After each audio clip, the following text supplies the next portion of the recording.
Sans la nature, nous n'avons rien. Sans la nature, nous ne sommes rien.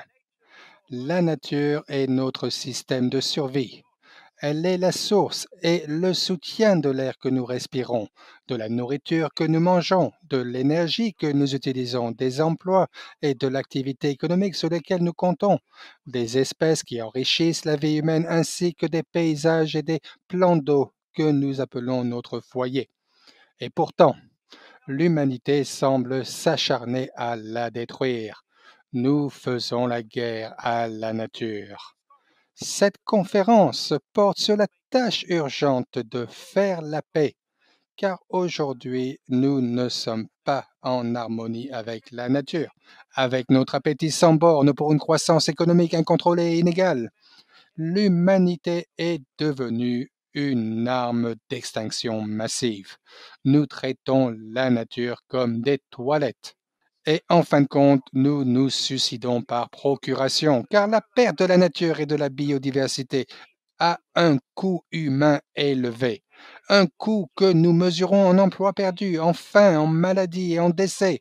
Un coût que nous mesurons en termes de pertes annuelles estimées à 3 000 milliards de dollars d'ici à 2030 en raison de la dégradation des écosystèmes. Un coût que nous mesurons par la hausse des prix de l'eau, de la nourriture et de l'énergie. Un coût que nous mesurons en perte profondément injuste et incalculable pour les pays les plus pauvres, les populations autochtones, les femmes et les jeunes.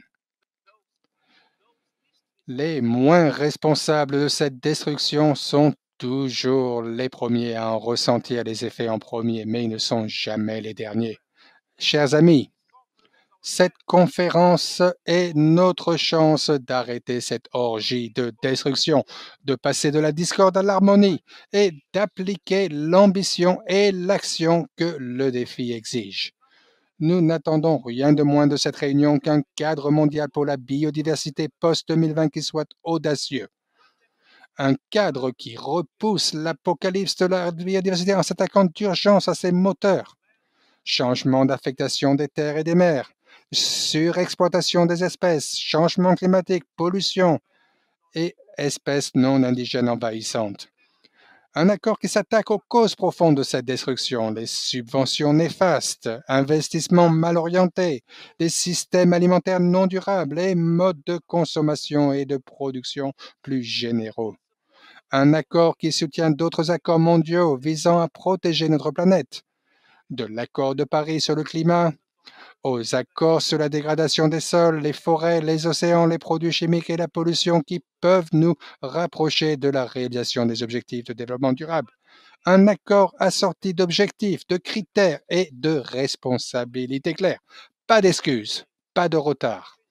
Les promesses faites doivent être des promesses tenues.